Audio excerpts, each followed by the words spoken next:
Hey friends, has life ever knocked you down? I mean, out of the game, on the sidelines, on the bench, incapable of going back in anytime soon. That's what we're here, friends, today. Hey everyone, I'm your host, Joy Anderson of the Preschool All-Stars podcast. That started out really weird. Okay, anyway, let me set the scene for you because today we're doing some real talk and I'm going to share some things. Let me get that. There we go.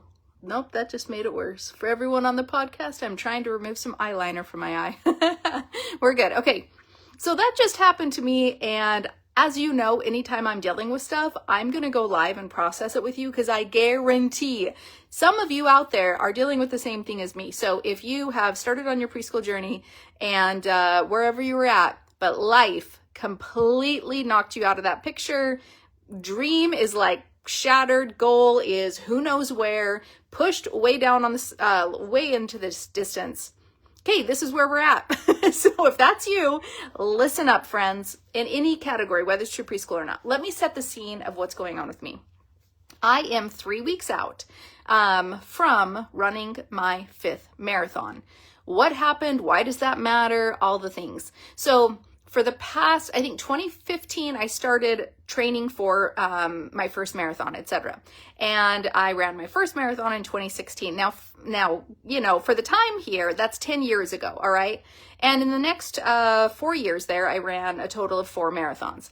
Awesome, super fun, loved it, great. I haven't run one since 2020. And life and health has been completely different since 2020 when I ran the last marathon. So I had always had it in my goal to like run the 5th marathon. And I don't know why. It's not like it's a magic number 5. It's just that I wanted to run another one because I always believed that, okay, get your health together, then you can run one. Like that's the whole goal there, right? And it's kind of like the achievement of the goal. I think that is like the epitome of it, like the cherry on the top. Like if I could do that, then technically I have fixed my health. Okay. So that's where I've been, and I have started and stopped, and I've got so many podcast episodes about this. That is not what I'm going to share today, but I do want to share what just barely happened to me 3 weeks before the accomplishment of my life, the achievement, this finally accomplishing the 5th marathon, which has taken me 6 years to even get to this point. So close. Okay. Now I've been training since September. To give context, that is 5 months ago. And, at the very first beginning, I was like, oh my gosh, this is so exciting. Like, but I really hope like I'm going to stick with it this time. And I was so like resolute and like, I am hitting this 5th one and I'm not going anywhere. And I had it like an absolute, you will hit this thing. And so it was eyes forward, put the blinders on. Like, you're not going to change this. Like nothing's going to stop me from doing it. Okay. And of course, as I tell my stories, hopefully you'll be able to, find the connections in your own life between the goals and dreams that you have set as well. So there I'm going, and I am being very meticulous about my running and food and things like that. Of course, still enjoying life and, eating the things I want here and there, not a big deal. But like making sure that my runs were very consistent and I never like detoured off of my amount of miles I was supposed to run, times, days, etc. So there I go. And then December had a little hiccup when I took 2 weeks off to go to New Zealand, didn't run the exact setup I should have, came back and I was still kind of getting into it and things were going okay. I ran my 13, I ran my 15, I ran my 17 and a half. These are miles, by the way. And 17 and a half, which was 2 weeks ago, no issues, not a single one, no hurt, no pain, no nothing. Except like for the past couple like long runs, just after I stopped running, I would just kind of feel some like a little bit of pain and discomfort like in my upper thigh area. Like it's, I will tell you later what it's technically called. But I was like, oh, that's weird. Just, some soreness, whatever. I'm used to soreness because I do work out and it's like, yeah, soreness. Okay, whatever. Like it's just part of my life. Something's going to hurt every day. At least I'm getting stronger and I'm not old where things are going to hurt. Well, I am old, but things are going to hurt and I'm just not getting stronger. They're just hurting because I'm getting old. So that's my belief about that. Anywho, so it's just kind of like, oh, it would just be gone within a couple hours, the weird thing. Okay. So anywho, I'm going along and I'm like feeling, anytime these are long runs, I mean, I'm talking 4.5 hour runs. Okay. I run slow. It's a run walk, like 30-second walk, 30-second run. Probably looks more like jogging to you, but regardless, I was supposed to run 20 miles this last Saturday at a, 4.5 hour pace, whoo, or whatever. That's the total it would be. And so in my head, you know, you really got to get behind this, and you're like, okay, what am I going to eat for the days before? What am I going to eat the day before? How am I going to fuel the actual 4.5 hours? Like, it's a thing. But I was feeling good about it because I had done the 17 and a half, and I was like, nice, in the books. But I will tell you, between the 17 and a half, the next Saturday was 7, and I ran that, and I felt really sluggish on the 7 because I had just not eaten correctly that whole week. I kind of had some fun, and just, you know, really wanted to eat what I wanted to eat. And anyways, I kind of paid for it on that 7 miler. And I also, for the past 2 weeks, I did not run during the week. Meaning I typically would take like a walk on Tuesday, a run on Thursday for like 2 miles each time, and then Saturday would be my long or short run, whatever it is. But for the past 2 weeks, I've been in launch mode. So I've been like, you know, telling everyone about Preschool All-Stars, welcoming them in, and of course, not getting a lot of sleep. And then things just start sliding, and I just am like, yeah, well, oh well. And so there I was, like, I ran the 17 and a half, and then I really didn't run at all for the past 2 weeks except for one 7 miler, which you would think, oh, well, that's still good. Sure. But maybe not. And then I show up to do the 20 miler, Saturday, a couple days ago. And I'm like, feeling good, man. I'm not sluggish because I chose my eating correctly. Oh, I fueled correctly. I feel great. I'm just set it in my mindset. You are just going to be running for a long time today. That's just half your day is just running. Just let it be. And that's just my mindset to go into these things. And I'm moving down and I don't feel sluggish. And I'm like, great, this is going to end. Beautiful sky, beautiful day, perfect weather. And I'm like, psh, this is the best, because your 20 miler is supposed to basically set the stage for your marathon. It's like whatever you do at the 20, you can predict that at your marathon, which is a 26.2. And it's a very important run because you can feel confident in it going into the marathon, or you can feel not confident, which, hey, that's me. So stay tuned for what just happened and like how I'm dealing with it, because I'm processing live, but I also did write a ton of notes for good tips for you as you have had life derail you and how to get back into it. How to keep going, get yourself off the sidelines. So there I was, and I'm like a little bit past the 1 miler, and I'm like, okay, moving along, whatever.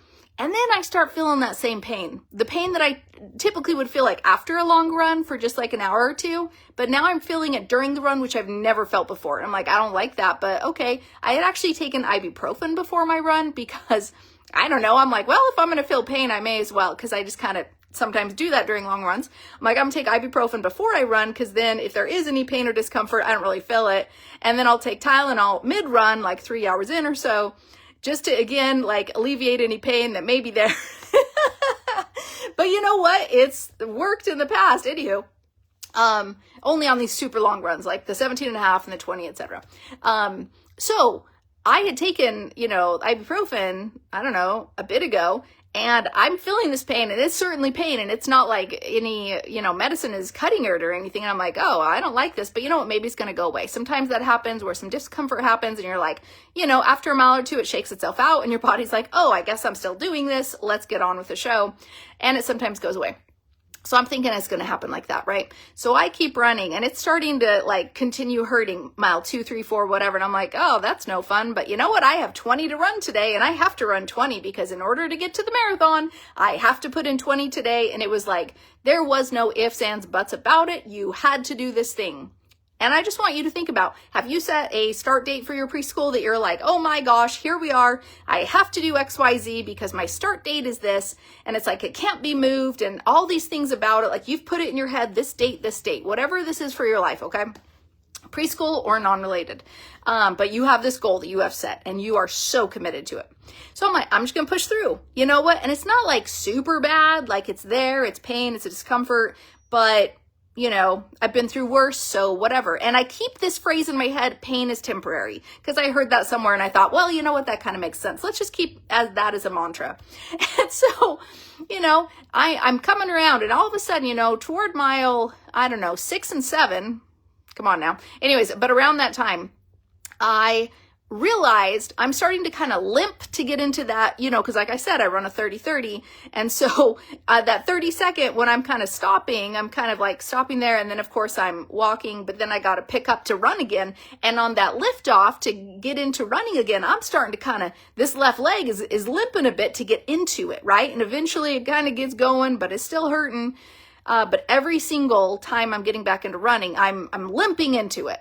And I have said in the past, every time that I have trained for a marathon, way back in the day, if there is ever a time, Joy, when you start limping, that is your cue that you need to either do extra walking, see if it resolves itself after a while, or you may just need to take a break and just not run anymore. But I'm still going through. I got 20 to do today. Like, you know, I'm already got 6 through. I can keep going, you know, maybe I'll just be sore tomorrow, whatever. Anyways, I get to the, 7 miles. I'm just really noticing this limp, and I'm saying to myself, I don't know about this. So about 7.5, I have this thought come through my head. Hey, you know what? Technically, you do have 2 more weeks where the next one you could run a 20. So why don't you just, put this in the books? It'll be about 8 miles at the end. Put it in the books and, do the 20 next Saturday, because I didn't really think it was that big of a deal. Okay. And so I'm like, well, that's kind of a bummer. I really would have liked to just be done with it today, but whatever. That was supposed to be my last long run. I was supposed to be so excited not to run crazy long anymore and be tapering down, but there I was. And so I start walking the rest of it home. I finally get 8 on the watch, and I go inside. And I'm limping just a little bit, whatever, but I've been sore all the time with working out, so it's like nothing. Anyways, and by the way, this is funny. On the walk home, I'm researching with Mr. Chat GPT. I'm like, hey, Chatty G, here's all my symptoms that are going on. Tell me what this is. Cause I don't want to go into a doctor. I'm like the worst person that will ever go into a doctor. I never do until it's like so bad. I'm like always feeling like I can solve my own problems. In fact, I had the what do you call it? I got to the conclusion that I had, appendix, whatever it's called, like not the rupture, but the one before that where you have to get it out. I don't know, because they do an appendectomy, but I don't know what the thing is. Anywho, like I called that one before I even talked to the doctor. I go in, I'm like, hey, I think it's this. And they're like, yep, you're right. And I'm like, nice. I know how to diagnose myself. Same thing with my gallbladder. Boom, I think it's this. Yep, you're right. So anyways, had a lot of fun stuff taken out, but back to the story. So I'm just chatting it up with Chatty G, and I'm like, right, here's all my symptoms, and I'm trying to Google it, but Google really isn't giving it to me, so I'm doing it in chat, and it's like, okay, but like, what about this, and da-da-da-da, and we finally like get down to the nitty-gritty where we think pretty confidently that this is what it is, at least I think confidently, which is a, what do you call it? Adductor, so ADD, adductor tendon tear. That's like, the idea is like, oh, you have this tendon that connects like your thigh to like your hip area and the inner side, and just left, not the right. And that part overuse or whatever has just kind of torn a little bit, like not like a, it didn't snap or nothing, right? My leg is still working. It's still connected and moving. But maybe it's just torn and not feeling very good. Maybe just a little bit of tear or whatever. And it's like, okay, so I'm like, okay, but like I have a marathon, da-da-da-da-da. How do I get there, right? It's like, oh yeah, it feels like, of course you should go talk to a doctor, right? But like, here's a plan for you to still get to the marathon, right? And I'm feeling pretty good. So I'm like, okay, awesome. As I'm walking, I'm like planning this all out. I'm like, okay, just, kind of stay off of it for a couple days, and rest it up and ice it. And then, go for a walk if everything's fine, doesn't hurt. And then, a couple days later, maybe week 2 or something, you can go for a run, as long as things aren't hurting. And so I'm just feeling real good that like, oh, marathon's still on the books. Okay, I won't run the 20. That's fine. But we're going to be fine to finish it. And I was in my head, I was like, yeah, come hell or high water, I'm doing that marathon, right? And I was visualizing like, and it wasn't feeling good though, the idea that I would go into the marathon possibly less than par, right? Like whatever, like less than ideal situation. Because if I was already kind of injured, starting the marathon with that, kind of close injury doesn't necessarily feel good mentally, right? Like, okay, we're going to encounter this very soon again. Mile 2, like, what do? Do I just stop or do I push through? And it was like, no, just push through. Like, if you fail this issue again, instead of running your 8, which you're like, you know what? I could, and in my head, I was literally like, you know what? I'm going to, who cares if this is only on my watch? I'm going to run the marathon today because I'm so tired of this. Like, this is what I thought a couple days ago. At mile 7 or whatever, I was like, I'm just going to run the whole thing and I will prove with my watch that I ran 26.2 miles and who cares? I didn't get the, the medal or the whatever, but you know what? I proved I did, and I technically did a 5th marathon and I didn't cross the finish line, but I did it, right? Just for the sake of accomplishing the dang goal. Like, it's the thing that I've been searching and seeking and that's not really the word, but going after for 6 years. So you can imagine when you are this close. Oh, and I have to set the scene one more. I forgot to say this, guys. And this is actually the most important part. So it was interesting. The very beginning of, training for this marathon, the first couple months or whatever, it was like, oh my gosh, you're doing this. And then it kind of became like, you're just doing it. Like, yeah, you're in it and you're doing the thing. And it's like, great job, gonna go get it.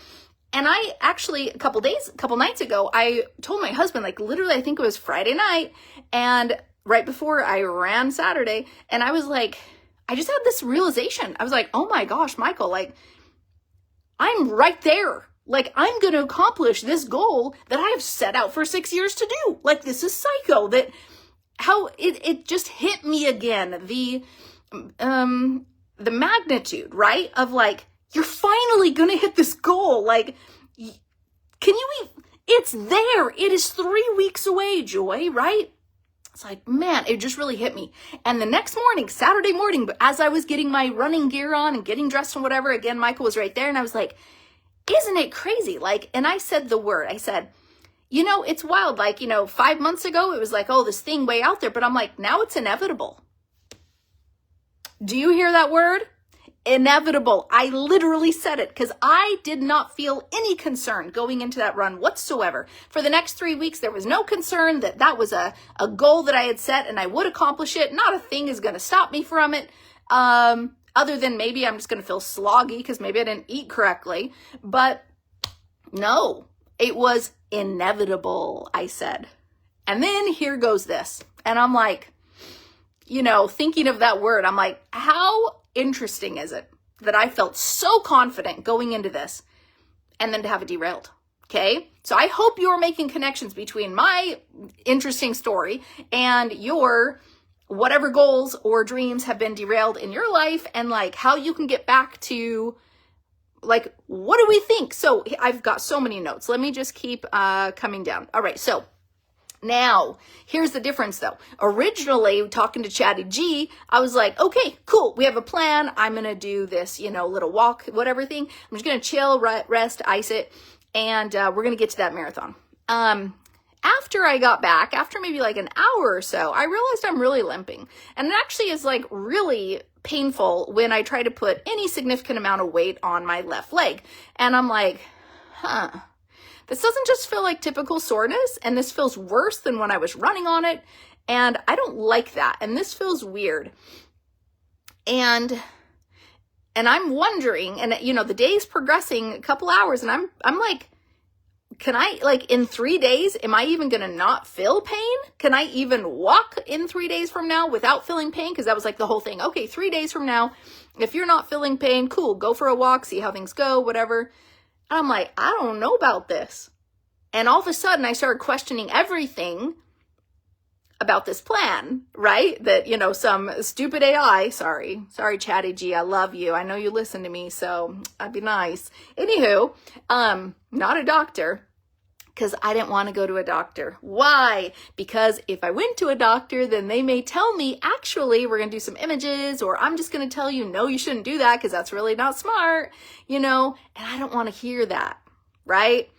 I wanted to hear the reassurance that AI does, that it's all going to be okay, right? And just take it slow and whatever. So that was what I was hoping for. But I was realizing over time, this doesn't feel like it's going to be there. And all of a sudden, wait a second, is the marathon coming into question? That didn't feel good. And I was telling myself, but regardless, I was like, okay, but maybe I'll start injured. But regardless, I ran 8 on it. I'll run 26 on it, and I am going to do this. I remember I voxed my team and I was like, hey, this happened. That sucks. And they're like, are you going to? Because it sounds like maybe you shouldn't. And I was like, yeah, no, like I totally am. Like, I'm going to do this thing. And they're like,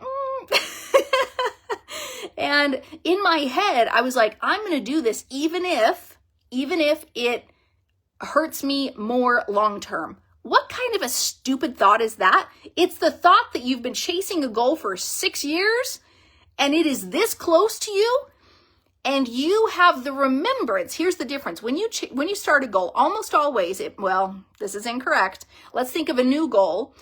Even though this technically wasn't a new goal, but I don't know where you want to go with this. Anywho, let's say you're chasing a goal. You just are at the beginning. Okay, maybe it's a goal you've had in the past, whatever.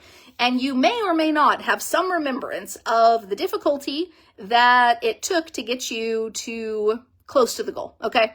And so, but you're like, you know what? That was a long time ago. Maybe I have new knowledge, maybe whatever. I'm going to go through this goal. And so you start on the path. Here's where I was. And you may feel this exact same way. At that moment, being 3 weeks away from the goal, all I thought was, if you don't run the marathon, then you're going to have to start over because you won't be able to run anytime soon. You're going to have to start over again with 5 more months of training to build up your mileage again. And knowing all that I had done over those 5 months and how I was so close, and then like, am I going to get injured in those 5 months, right? It's like, how many times do you want to do this? Because I had done it so many times before trying to get there, right? Although I had never gotten this close. Yeah, like this, like I said, was inevitable, yeah? And so it was that concept of like, well, when would you do it? And honestly, this phrase came into my head. Is it even worth it? Is it worth it to like, who cares? Who cares, Joy, that you do that 5th marathon? Who cares that this has been some 6th year goal for you? Like, isn't it enough to have accomplished and come this far? Aren't you proud enough of yourself for how far you've gotten with your health and your habits? And look how far you've proven you could go. And isn't that enough? Why have to have that specific achievement, okay? And so that made me question things. I'm like, well, maybe I just never do it and not like anybody really cares, I also had these thoughts. I thought to myself, but I know what I've put in, but nobody else really knows how much work and effort I put in until I'm at the end of the marathon showing a picture or a medal proving that I did it.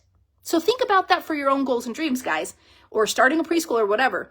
Until you actually have the preschool, are making money, have the students signed up, all the work that you've done, almost all of it has been done behind the scenes. Besides your family, the majority of people in your life will never have seen all the effort you put in, right? Same. Like the only people that have seen the effort I put in for real, knowing when I leave and when I return, right? And that I get up at a certain time, whatever, is my family. It's the only people. You guys don't see it. I could be making all this up, right? Just for whatever. And that was in my head. I'm like, but I have to prove I've done this. Like, where else is the proof, right? I'm like, do you want to see my watch? Why am I trying to prove anything to you? Like, it's really weird when your mind starts messing with you, right? I tell you. And so then I'm like, would people just think, oh, the marathon's getting close, so Joy's going to say she got injured, and then she's not going to run the marathon because maybe she never did anything in the first place. I mean, stupid thoughts, okay? Stupid thoughts, right? And so I'm like, oh, yeah, like, no, I'm going to run this regardless if I get injured because I have to prove to everybody that I did it. Come on now. Anyways, that's where my head was. And then the more the day goes on, I'm just not feeling good at all. And anytime I'm trying to walk, I am just significantly limping, trying to avoid any pain. It's not discomfort. Now we got straight pain. And like, oh, this just, how am I just don't know. And the belief is starting to go down. I want to look at my notes because like there's thoughts all along this whole thing. I want to make sure I'm not missing it. But this is not like completely foreign to me. Like I've been injured before with running and other things, right? So the first time was when I was doing my first marathon. I was doing a program and a certain pace and all these things they said I should. Anyways, I got a stress fracture in my foot, same concept, started limping and said, maybe go check on that. And then it was a stress fracture. Okay, you're in a boot and no running for like, I don't know, a month or 6 weeks. Or I think it's probably 6 to 8 weeks. So I'm like, really? Right? All of the goals and all the effort I'd put into that point stopped, hard stop. And are you going to keep going, right? I'm glad I kept going because guess what? Then I ran my first and so on and so on. Proved that I could do it, yeah? And and see, that's the thing. Who are you are you trying to accomplish the goal for? Now that's an interesting thing. I actually haven't thought until just now. What do you want to show that achieve? Like, how do I say this? At the end of that marathon for me, right? The picture I want to share at the end of the first sign up for you, the preschool filling up, the whatever it is for you, right? That achievement that you are seeking for, who is that for? Is that for you? Is that for your family? You know what I mean? Like, who are you putting all the effort in? Who are you trying to impress? There you go. There you go. Well, what's interesting is that, for me, it's always been an internal thing. It's like, no, this is the thing that I will keep coming back to it. And but because I've shared this on my journey with you, it feels like there has to be a finality to it. Joy, did you do it or not? Okay. And so, yeah, so there was that. All right. So there was that. And then of course in Hope, we moved to in the mountains, like, I don't know, 30 minutes away from the Canadian border in Idaho, in Hope, Idaho. And within 1 week, it was November, and within 1 week of moving there, I broke my foot in the mountains. And our entire like slope of everything was steps and slope, and I could not leave the house for about 2 months. And that sucked so bad. And so all of these memories of like injuries and how you cannot move the body the way you want to move it just came back to me. And I was just getting in my head, and maybe that's you too, where when that goal is threatened, when the reality of the goal, now you see the reality, which is maybe you can't obtain the goal at the timeline you wanted to obtain it. Sorry, I'm just getting so animated here. That can get you in your head, and that can get you so down because you realize how much work there will have to be to inevitably get that goal. And it's not just 3 weeks from now, but it's even more work in the future, and perhaps double the work. You don't know when that time will ever come, like I could say. And I had to kind of create a plan B. I kind of had to come to terms with myself. Had a little coming to Jesus moment. And it was like, it is not smart for you to run some marathon for some accomplishment if you injure yourself worse than what you are right now, right? Like, how does that make sense? Make it make sense, right? You don't want some lasting injury. You want something that's going to, like, take a couple weeks to resolve, get over it. That would not be smart, right? Also, the thing that requires you to walk, like, let's not do that. So then, where was I going with this though? You get in your head, whatever, I don't know. Okay, so I was resolving, the whole, like, it's going to take a long time. Keep looking at notes here. So yeah, you get in your head. Okay. Is it worth it? I did all this work. Still looking at my notes really quick. Okay, the pain you went into it.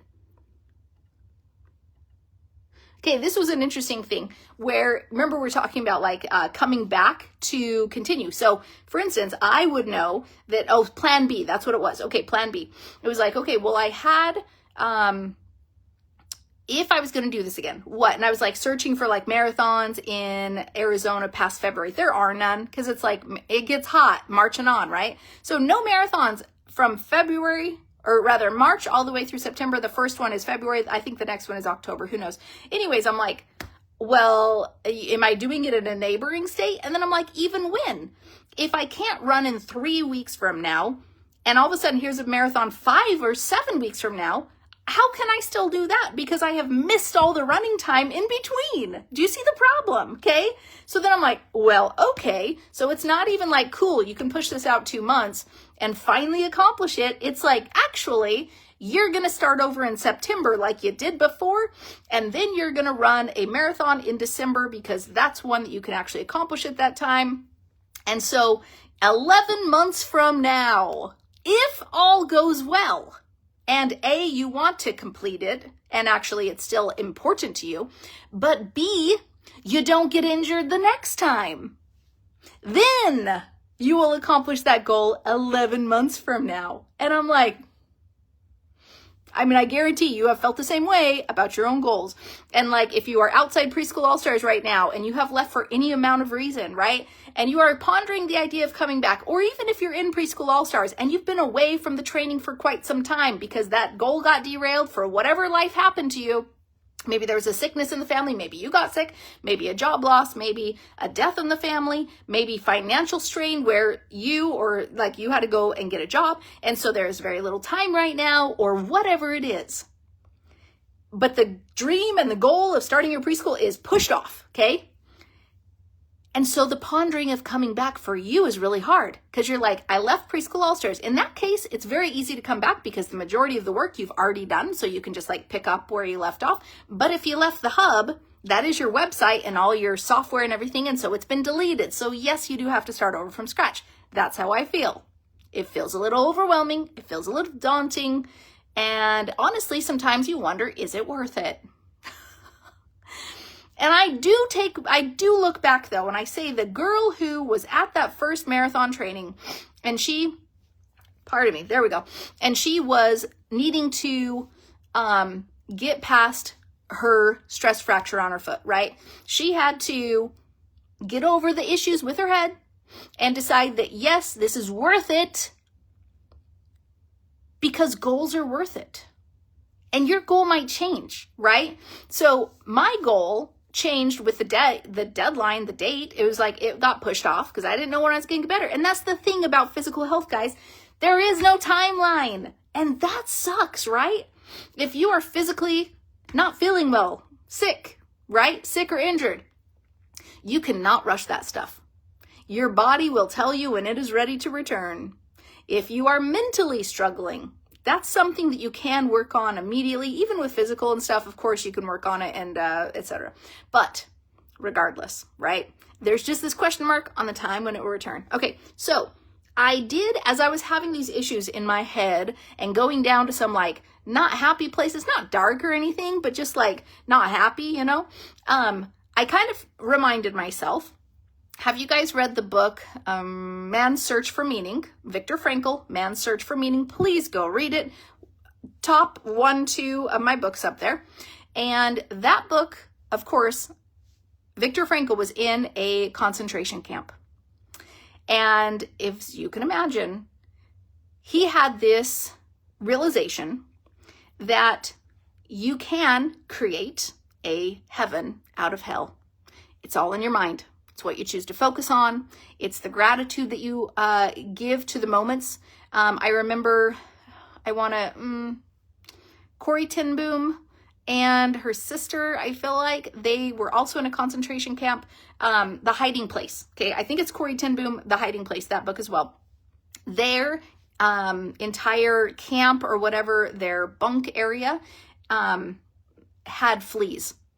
And as you can imagine, like horrible situation, right? However, they were grateful for the fleas because it allowed them to read scripture in the evening because the guards didn't want to go in there. So, you know, be grateful for the blessings, the miracles in your life that you maybe don't see right now, but they're in there. They're in your life. Seeing things for as they are, not worse than they are. I remember like literally the day after, probably the night of, all this happened. I'm up watching Guinness Book World Records with Ethan, and we see this guy who is missing the whole area of his legs. I think the whole hip area plus down, no legs, and he's on a track, and he has 2 arms, And he is the fastest man to run the 100-meter dash or something like that. And by running, I mean using his arms, and off he goes. And I remember telling Ethan, I was like, if you ever complain about anything, I'm going to be like, dude, you still got 2 legs, right? And then I thought of that myself over the next day or two, and I'm like, Joy, you can still walk. You can still talk. I mean, come on, you got a little limp. Get over it, girl. Right? We can make things on our head be so much bigger. And the reason why I was making it bigger was because it was attached to the goal and what this meant and how much work it would require in the future. And it's like, okay, so what if it took 6 years to get here? What if it takes 6 years and 11 months to finally complete it? What if in the next go around in September in the fall, what if I get injured again? At what point will I just say, good try, Joy. You gave it the good old-fashioned try. Isn't that worth it? And so I was also thinking of some thoughts for you. And this is a really good one. The goal itself. Yes, there is an achievement at the end, that whatever the end goal is that you've attached to it. However, there is growth along the way. And we should be absolutely grateful for everything we have learned and achieved along the way, because it's not just the end milestone, right? Think of how many things you have accomplished on this journey of starting your preschool, how many skills you have learned, the personal development that you've gone through, right? The thoughts you've had to reprogram in your own brain, these thoughts of feeling unworthy, these thoughts of dealing with your past that have come up because you are trying to better yourself, and you may feel like your brain's trying to cut you back down to where you've been, right? What else? What else did I say on here? I did have many more notes. I don't know, all that good stuff. Oh, the mindset, right? You push through when things got hard. Yeah. So all these things, you can look back on and use those for reference points for the future. You always have them. They are never gone. You always have, they are now part of you. That's the beautiful thing. Okay. So I can look back and I say, Joy, you went farther than any other time. And guess what? Your health is to the point where you're not going to go backwards because of this. And I think that was always the thing in my head was, well, when you ever didn't hit the achievement, guess where you're going to head after this? It'd go backwards, right? But I don't feel that anymore. So let me see if there's any last notes. The mind, the body, great. That's pretty much it. So I hope there's some tips in there. I kind of sprinkled the tips all throughout, let's just try to bring them back to the surface here. See things for how they are, okay? Not worse than they are. Also, it could be much worse. Okay, so think of all the blessings and the things you are able to do. This is, okay, at the end of the day, this is actually the lesson. And this was something that came into my mind too. It was focus on the things that you can control / do. Okay, because when we get down, we focus on all the things that didn't happen, the things we can't control, the things we can't do anymore, the things that didn't come to be, right? That's where I was going in my head originally. Oh, woe is Joy. Okay. But we can flip it and we can say, to be happy, I can work on the things that I am in control of. And maybe they have nothing to do with that goal, but maybe they do. Maybe they're side things. Okay. So yeah, maybe I can't run and maybe I'm supposed to not walk very much. And, maybe I walk with a tiny little limp here and there. And maybe I will, maybe I'll hit the marathon. I don't know. I'm still keeping it open for sure. I'm not going to shut that door right now. Right. In fact, it's wide open, urging me in. And I'm like, I want to come in. So it is wide open there. And the next Facebook Live I do / podcast, whatever, will be after the marathon. Whether or not I run it, I will promise you an episode after that because I will need to process it as well, right? Of course, my intention is to accomplish it. I think that's the thing is when you are so close, dig deep and do still give it your all. You don't have to push it until you have to push it. Does that make sense? I still got 3 weeks, okay? I'm going to do everything possible that I can do to get me there. It may not be enough. but that's okay. It will be enough for me, knowing that I did everything I could. That's it, friends. I hope this has served you. We'll see you soon. We're back for a part 2 of this video. Okay, so we just left off on the story of, this was a week and a half ago that we just left the story, okay? But basically it was, I had gotten injured, right? Training for the marathon. And so this may be a 2-part, this may be a 3-part, but this is part 2. Because I need to there have been some insights that I've had, and oh, they are so important for you and so relevant to helping us through this journey of life and dreams, okay? So, don't recap because you've already been listening, but let me get to the point of where I ended the story. Okay, so I ended the story on basically ChatGPT, which, by the way, please never ever use ChatGPT for your medical advice. Anyways, ChatGPT was basically saying, hey, so I think you tore your tendon, right? And so therefore, definitely don't run your marathon. So it was one of those things where I'm like, okay, fine. I am just going to apparently rest and sit it out, and that sucks. But maybe next season. And the problem with that comment of myself saying maybe next season, then I remembered, but what if you get injured next season? And I started putting in my mind, maybe I am done with marathons. Maybe I can literally not do marathons anymore. The last one was 6 years ago. Maybe I'm just too old. Maybe my body no longer can handle this. And I was in the mindset that okay, it's just not on the table anymore. And my husband showed me a chat that he had with ChatGPT of my symptoms or whatever. And and one of those was a possible pelvic stress fracture. And I'm like, oh shoot, I've had stress fractures on my feet before. I've actually broken my feet fully, I think 4 or 5 times, I can't recall. But at least 4. And so I was like, no, stress fractures is oh no, especially your pelvis, and I'm just flipping out, right? And so I'm like, okay, but regardless, I'm just going to rest it. That's technically the route you have to go anyways. And then the days keep going. And then Michael's like, why don't you just go get it checked out? Why don't we just rule it out? You have a torn tendon or you have a stress fracture or whatever, just rule it out, right? And I'm like, okay. So I go to the doctor, which I just should have gone in the beginning, right? And I'm like, hey, can I have an MRI? Just let's knock this out because that would show whatever. And so they're like, okay. So I get into the MRI, and then that evening, I get the results, and of course I put them into ChatGPT, and basically what Chat said was identical to what the radiologist said the next day, which is, no, you don't have a tear of your tendon. No, you don't have a stress fracture on your pelvis. You're good. You're just sore, right? And you just stressed it, but there's no actual major problem. So just rest and ice and move on with life. But marathon in a couple weeks? No, probably not recommended, right? And so I had to go through this process. And by the way, as I'm sharing this, I need you to think through your dream of starting a preschool, your dream of being home with your kids, your dream of financially providing for your family. This is what it all relates to, and this is why I share this, okay? It's nothing to do with running for you, although maybe if you're running it does. But it was my dream for 6 years, and I know that you have had a dream for many, many years, and that's why you're with us. So please relate the two, and I'll try to circle this back at the very end about how it all correlates.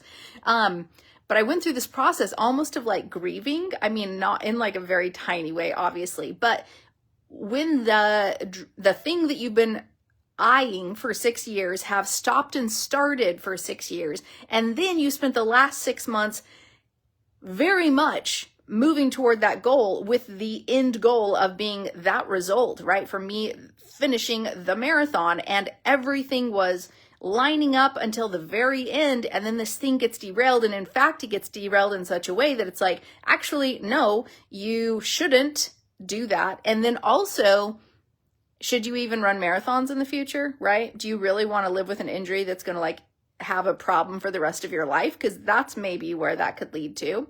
And I think about my knee and my feet that I have significantly screwed up with this running and all of the sorts of things in the past. It's is that worth it for the future? And I kind of had to go through this process of it's not worth it, right? I just have to shelve this dream. you know, it worked out for quite some time as far as like years ago. It was a thing that I, you know, kind of did in the past, but moving forward, I guess I'm just getting too old, and and I told my team and my mom and everybody and my trainer, I was like, I am gonna, you know, put the shoes on the shelf and put up the running shoes. And it was a good run. You know what I mean? Like, it's kind of a pun on words on that one. But so that was a process. Like, I was like, within a day, it was just kind of the reality of like, you're done. And I was coming to terms with that, right? And you may also have gone through a process where you come to terms with like this idea that maybe you cannot start a preschool. Maybe you cannot finally stay home with your kids. Maybe you cannot actually provide for your family. Like, you may finally get to a point where whatever happens in your life, that dream just gets shattered, and you believe that you can no longer have that goal, have that dream, because it's like impossible for you, like because you tried it and it didn't work. Does that make sense? Okay, I think we're going here, right? We're getting the analogies here and the correlations. And that's where I was. I literally took it off the table. It was not an option, at least for this round. And in fact, I took it off for the entire future of my life. I was like, no more marathons for me ever, even though they are, you know, they bring me senses of accomplishment and they're good for my health. But most importantly, it's just a goal that is very specific, that it's like, if I do XYZ, I should be able to attain it. But that's honestly no different than like starting a preschool. There are steps, and when you do them, you are successful. But like along the way, you're not in control of that time, right? The timeline. I'm not in control of my timeline because of my body right now. And to be honest, after I came to terms with it and I told everybody, there was a time when it was like, okay, I felt relief that I didn't have to keep working so hard, right? And you may have that relief too when you're like, hey, it's off the table and that was really hard, and at least I don't have to do hard things anymore. But here's the aftermath, and this is what I went through, and I am so nervous for you to go through this, and perhaps you've already felt this, is for the past week and a half, I have been floundering. I'm talking like, well, I don't have any goals on the table anymore. So if that's not even an option, like, what am I even supposed to do? Who am I, right? And you start having these questions, like, this was a heart-centered goal for me. This was like a soul thing that I had searched for 6 months, right? Or 6 years, to finally leading into the past 6 months. Like, it is significant.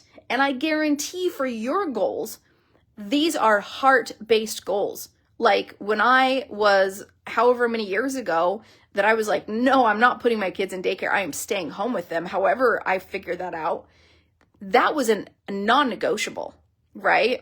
I didn't know how it was going to work out. I feel like for you guys too, it's a non-negotiable. You want to be home with your kids and figure that out financially, but it's like, it's the how and at what time, but it's a non-negotiable. So here's the problem, is when that non-negotiable is taken out of the picture, it's like your dream just died. Your dream got shattered. And that's a really, really rough place to be emotionally. Yeah. Where do you go from that? Like, you will always want it, but you took it off the table because it was too hard, right? Because you tried it and it didn't work.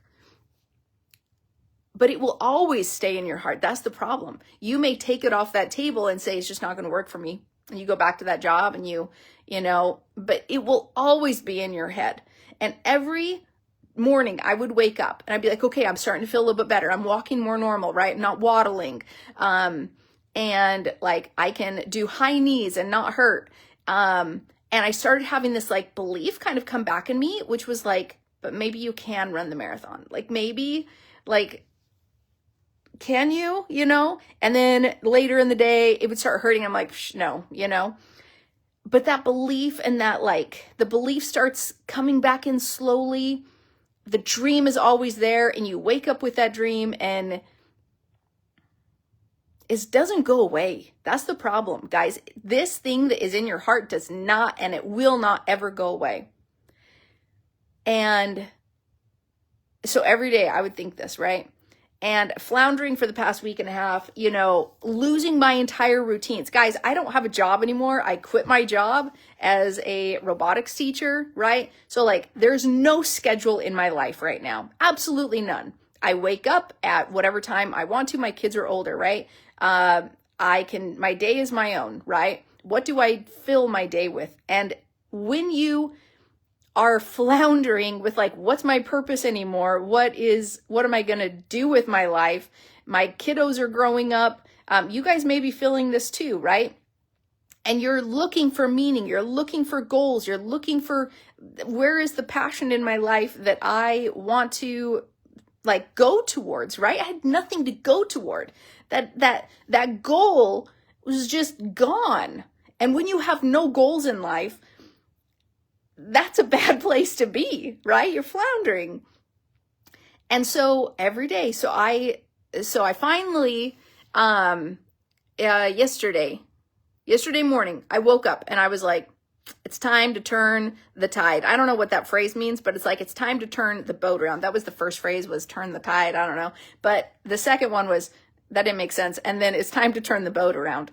And because I'd been going in a direction of like, no goal, no dream, just like, I don't know. I guess my life is just whatever right now. Not a good word to say about your life, right? I need that goal back. And this is the tricky part. Can I get it back in a week and a half, right? Or can I at least leave it on the table that next season I could bring it back if I chose to? See, that's the problem. That's the problem, guys, is when things get so hard, we will just say never to that dream in the future.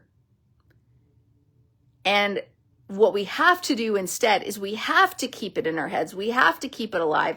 We have to keep the possibility of it working out for us and that belief still in us to say, we have an entire life ahead of ourselves, okay? Like, we are not on our deathbed. I will say that, right? That you can never be too old, right?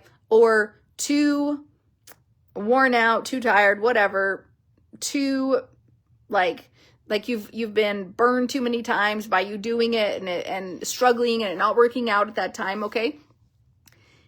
Yes, but we have a future, and that goal is going to always be in our heart. And therefore we have to keep it available on the table, in play. We have to keep it in play.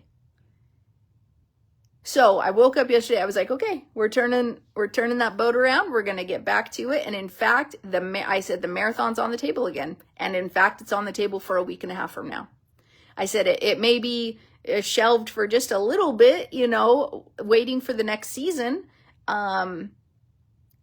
But it's going to stay in my life. And it's no longer, see, that's the thing too, is like, I was talking in the previous video, like, what does it all mean? You know, why have I been chasing this thing for 6 years? What the heck does it even mean anymore? The meaning has changed. The meaning has changed. Previously, it was just like, oh, I have to finish this thing I've never finished before. And now the meaning has changed. I don't know into what, but it's no longer got that pull in that way. I think the pull is simply to accomplish a goal, period. Whatever, just because the act of working toward a goal makes me feel good. That's it. Accomplishment is amazing too, of course, but it's the act of working toward it. Makes you feel good every single moment. And yesterday when I turned the ship around, or at least was starting to change the trajectory, which I'm excited, we're going to talk about that in our upcoming retreat, the Live More, Fear Less virtual retreat that we've got coming up for our Preschool All-Stars. But it's not about turning a 180 immediately and like changing your life completely. As a boat goes, it takes slow, like think of a giant, I don't know, I want to use the word steamliner, but I don't know if that's the word. But it's a giant boat, okay, some cruise ship or something. It goes slowly, all right? In order to turn completely around, it is so slow and gradual. And that's life. Yeah, that's how we work through life, is gradual, slow little changes, because that's a lifestyle change. But the beautiful thing is, because the previous week and a half, I was not feeling good every time I went to bed, right? I was just floundering.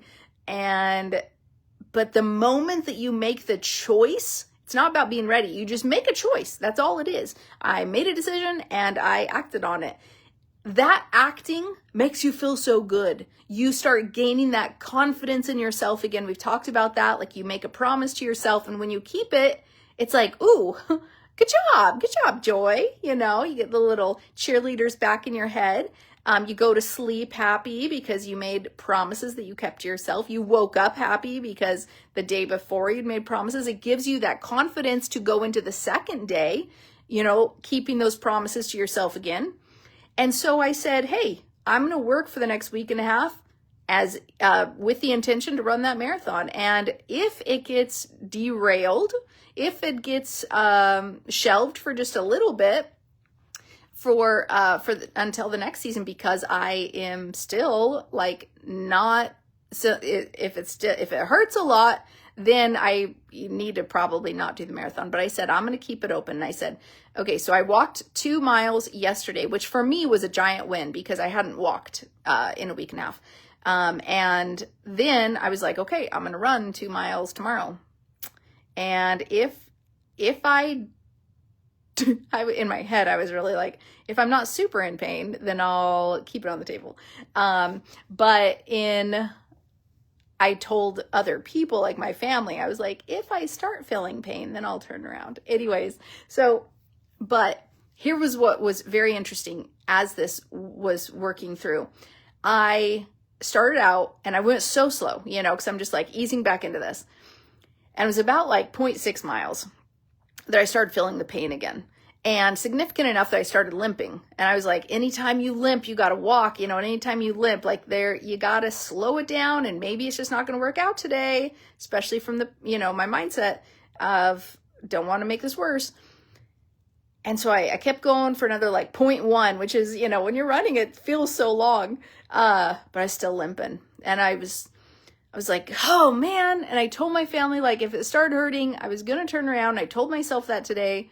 And I turned around because I always go out and back, right? Out one, back one. I turned around at 0.6 and I was pissed with myself, guys. So mad. Oh, it was because I had it, the act of turning around before the 2 miles suggested then that the marathon was off the table for a week and a half from now. Because if I can't even do this, how in the world could I do that, right? I was so mad. And not necessarily at myself, kind of though, but mostly at this just got taken away from me again. And so you guys may feel that, it's when you put out one more post and doesn't get the response you feel. You're just, this could have been it. This could have kept me going. It could have been the thing that sets this back in motion to be successful, right? And so I'm turning around, and I only get maybe another 0.1, 0.2, and it starts to not hurt as bad. I'm okay, all right. I start getting going again, right? And I'm okay, it's going to work itself out. And it did. And meaning I wasn't limping anymore, and I finished my 2 miles, and I was so happy. And it was okay, a week and a half from now, I think this is doable, still going to take it slow, still going to see how this works out. But it was back in play. And I was, again, working toward it. So that's the thing, guys, is that it has to stay in play. Even if you are going slow toward it, even if you have, put a pause on it, that's okay. It's not like you have to do something every single day to be in play, right? But it's it's there in your head every single day you wake up with it. And it's not, you haven't ruled it out. That's the difference. I had completely ruled it out of my entire life. Guys, we have a future, Keep your dream alive. And the best way to do that is inside of Preschool All-Stars.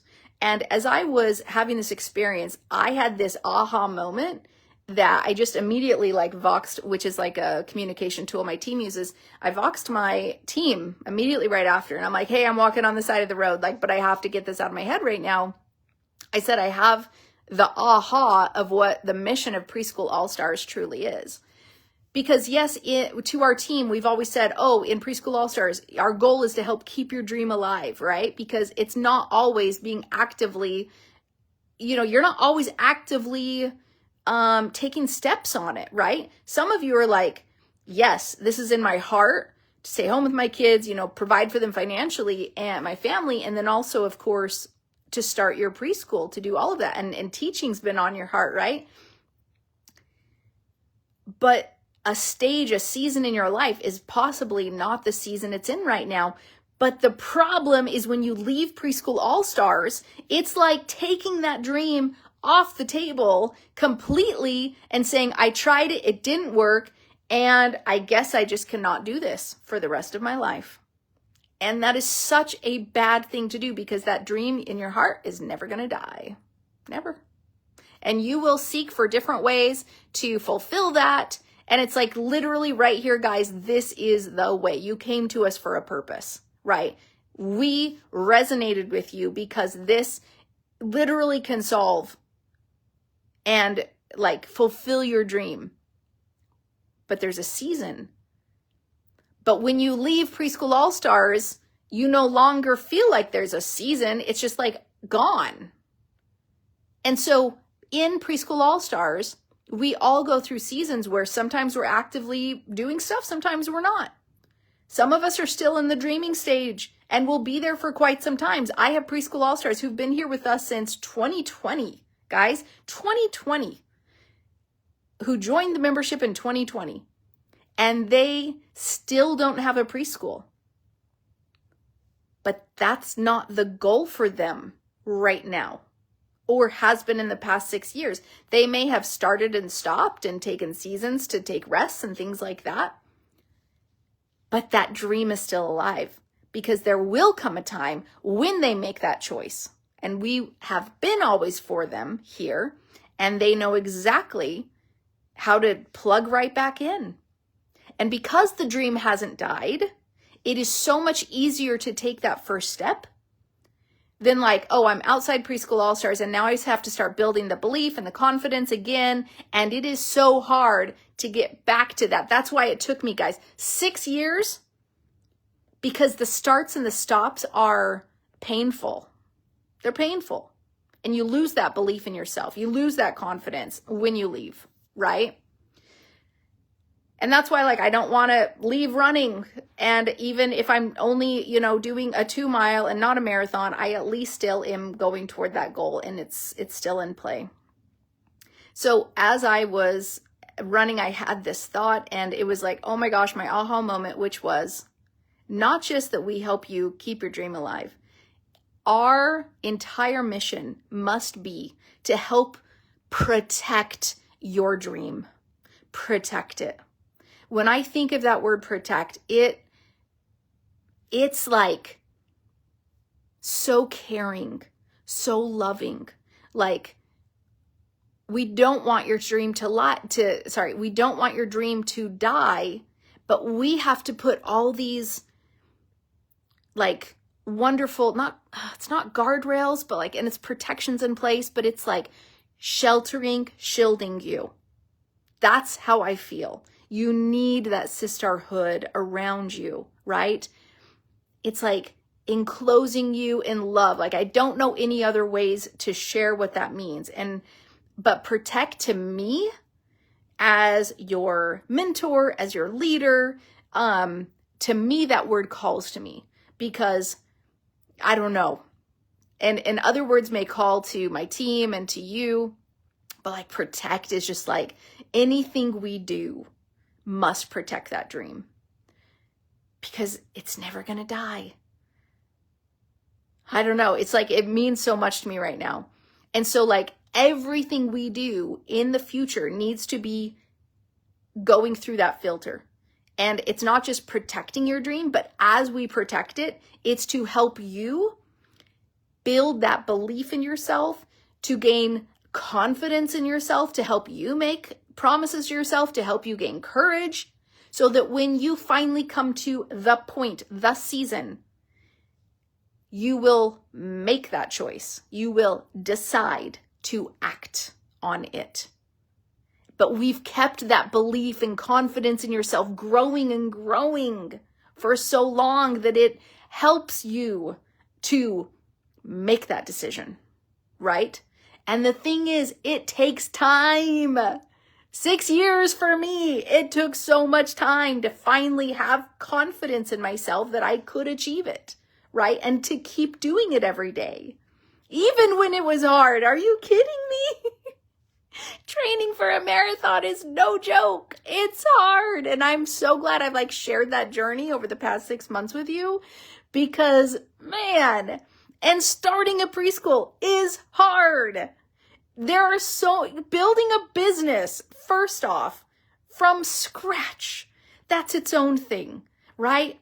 And then putting yourself out there to be like, hey, this is what I do. Do you want to come join me?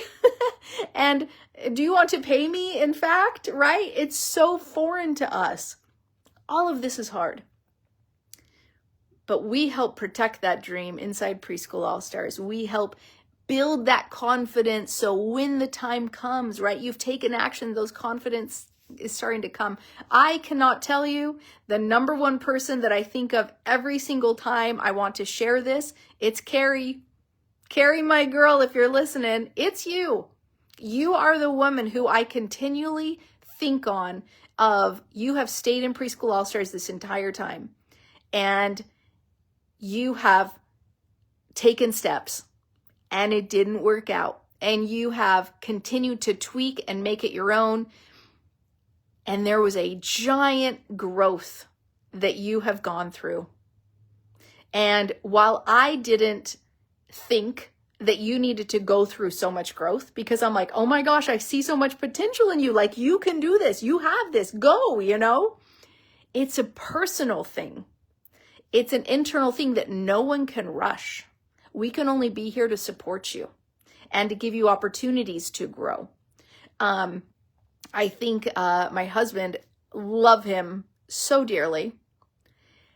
And this time period of me being without my job is and he's we've talked about this. It's a very, how do I want to say this? Not a dangerous time, but a very important time to not fall backwards.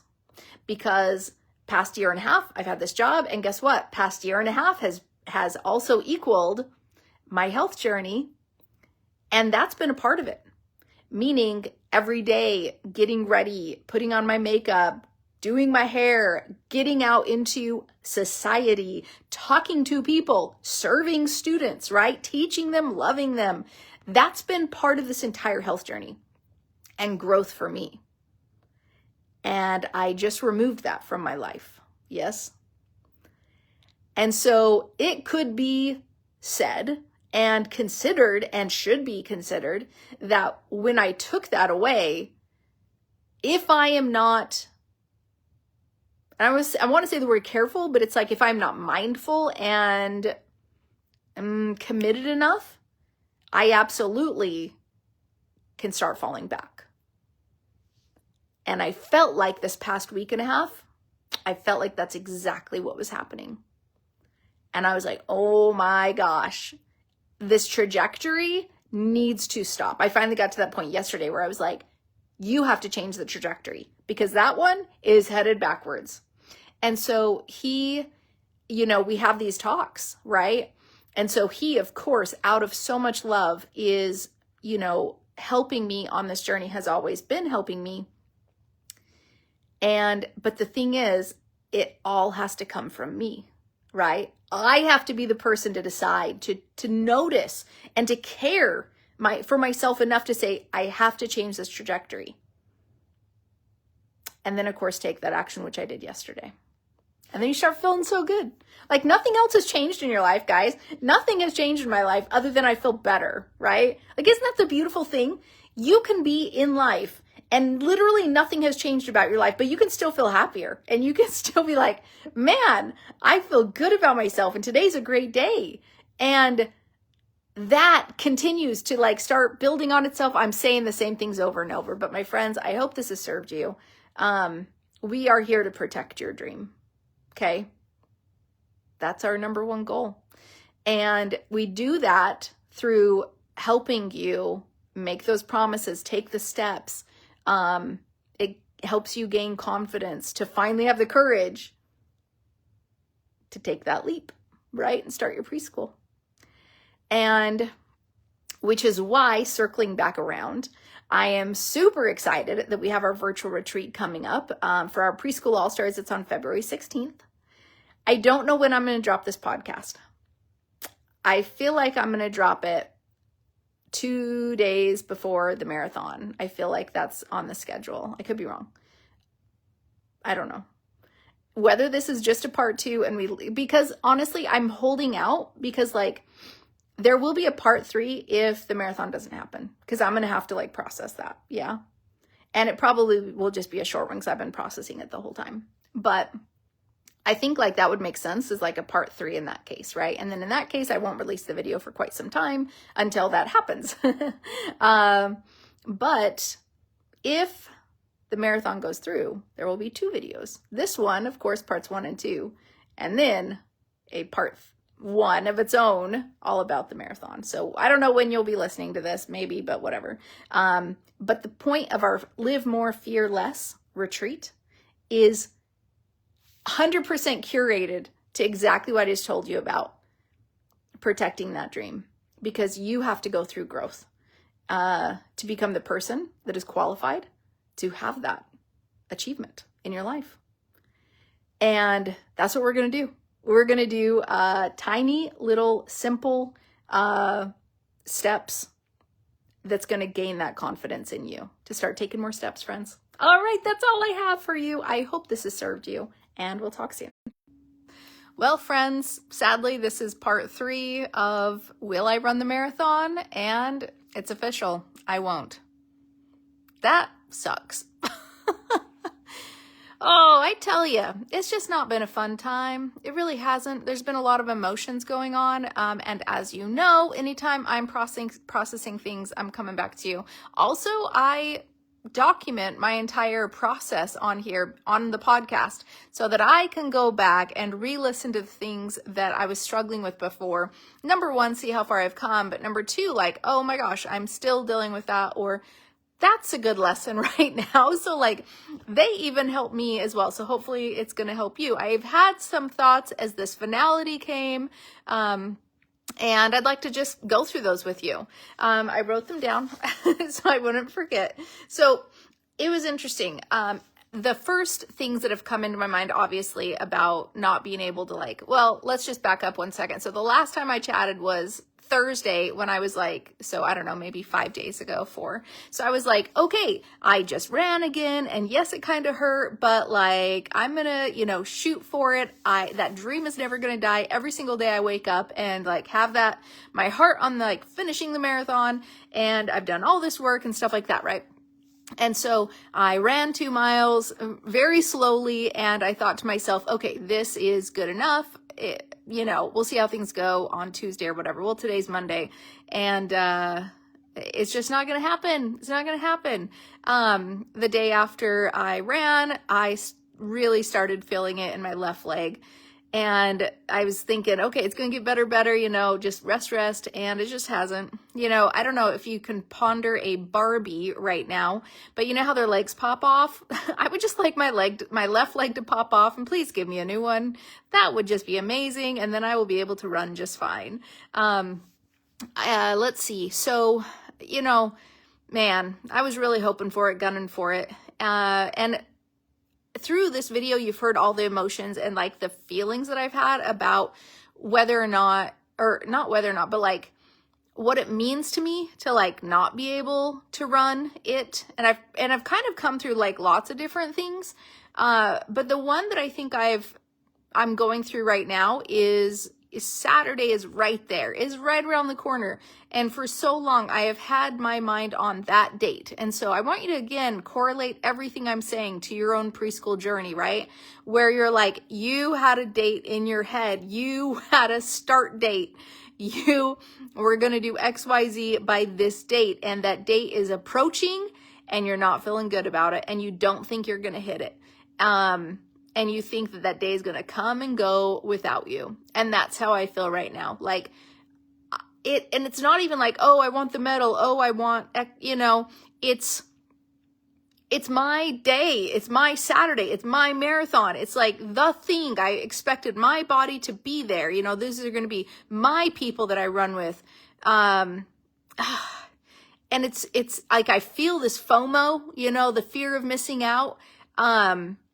I don't really know how exactly to describe it, but I imagine it may be similar feeling to you who is like seeing a start date come and go because you don't have students or because you don't, like, I don't know, lifed and things got in your way and you are not as far ahead as you thought you would be. You haven't maybe done as much of the work as you hoped to do. And I imagine it kind of feels the same right now. So I feel you. Also, you know, some things in my mind are like, okay, but I have put in the work, right? Like I should be able to do this, even if I am super sore.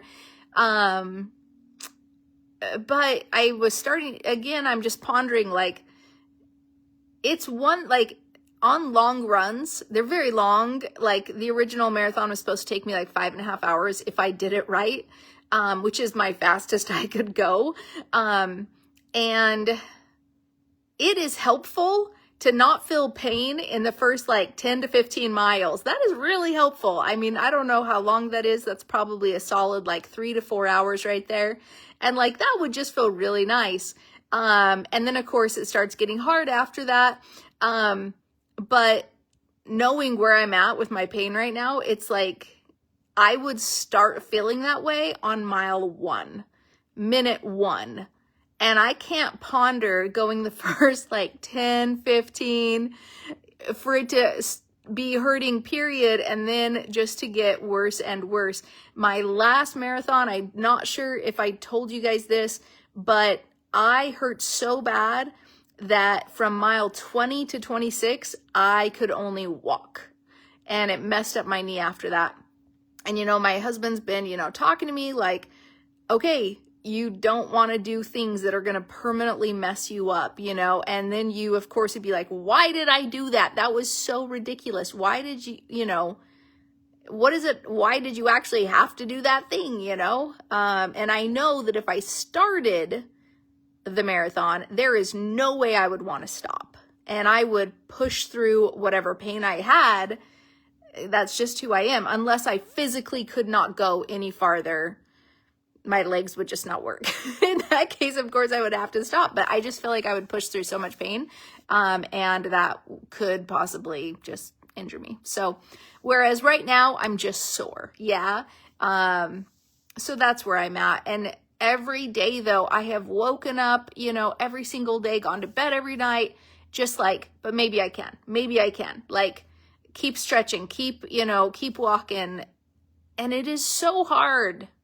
So I feel like you guys, if you have had that start date in front of you, and it's like, okay, but maybe I can do this, and it's just, at some point, guys, it's just not enough. And that's the truth of the matter. There is a time that comes when, no matter what you do in crunch time, it's not going to be enough, you know, and that's okay. That's okay. I think back to the January, December of my training, and I'm like, I kind of screwed with it a bit.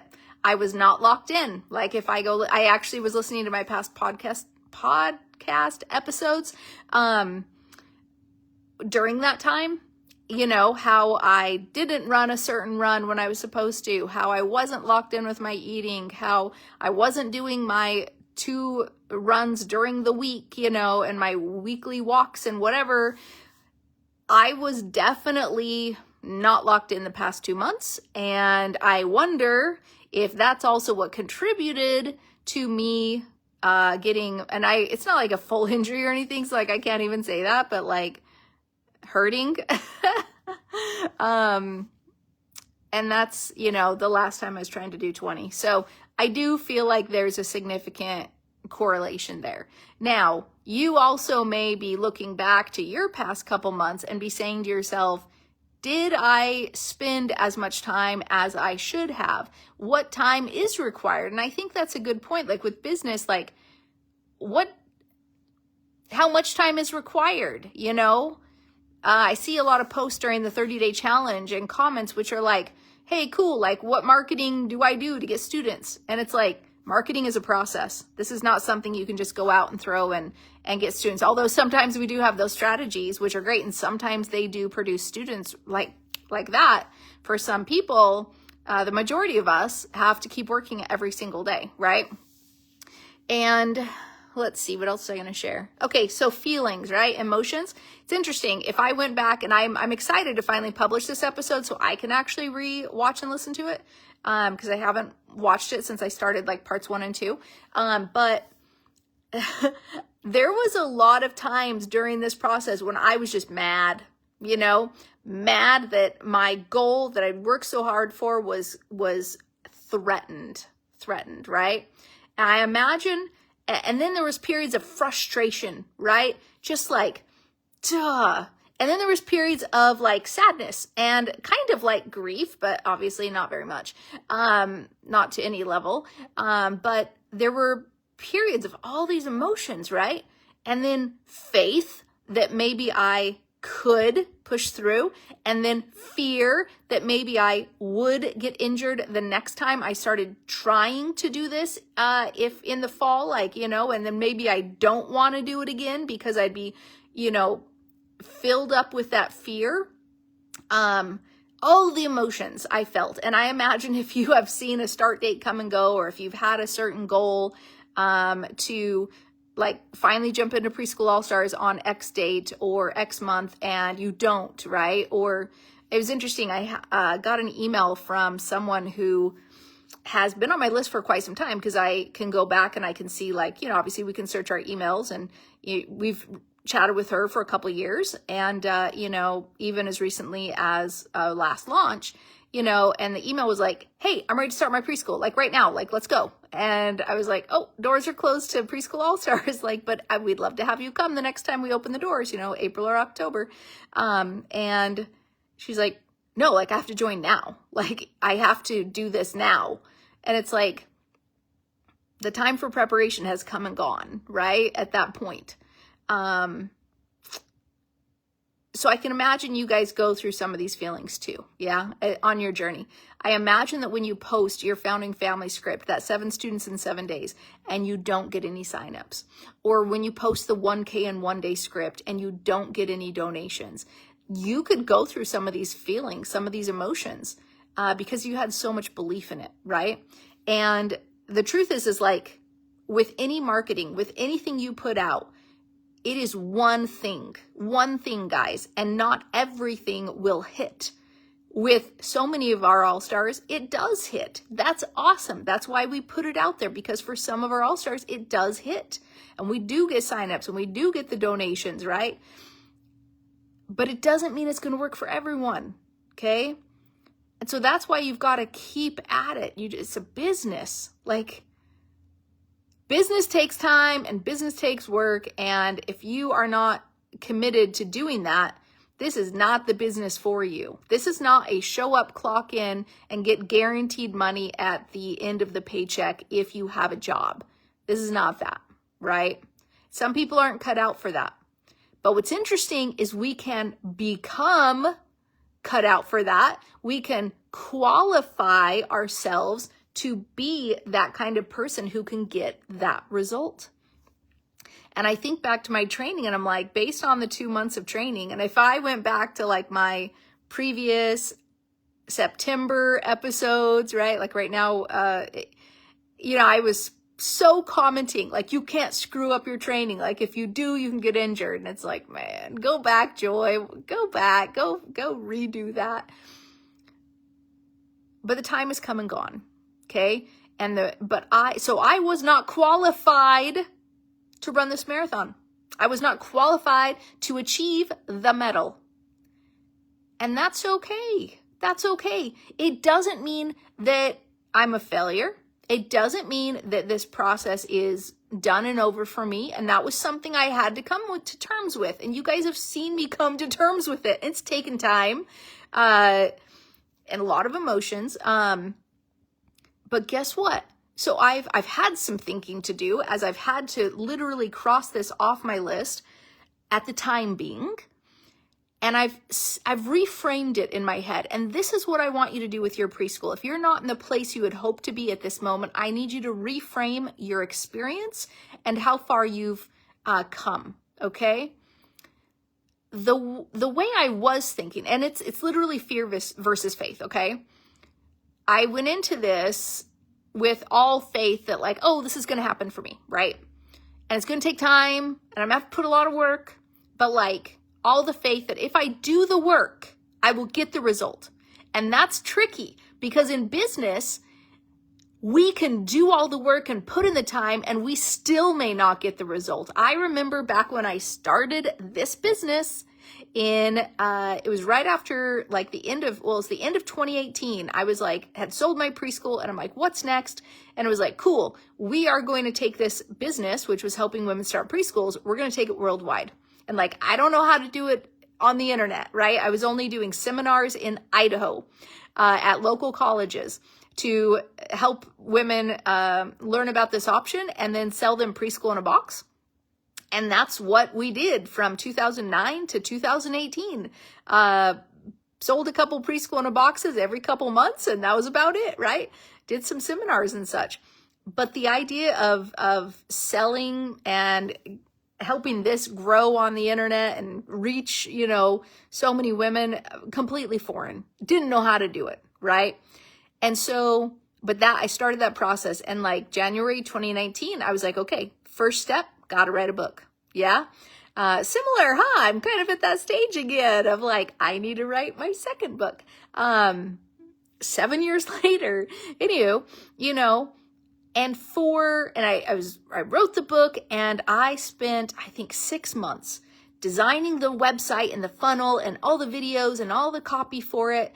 And finally put it out there to the internet, right? To the world. And I was like, this is going to hit. This is it. Like I've learned and researched and I have done all the preparation, put in all the time and effort, and I put it out there. And because I already had like an email list that I'd been building since 2009, a couple people bought Preschool in a Box from that, right? That hadn't bought it in the past. And I was like, yay, we're on to something. Keep going, right?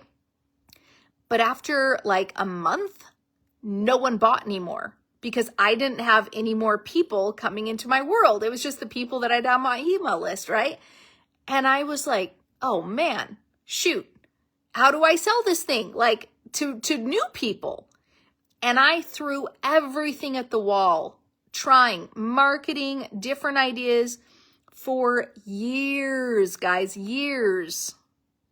And it wasn't until, I think it was 2021, that we started finally turning the wheel enough to actually pull profit into this business.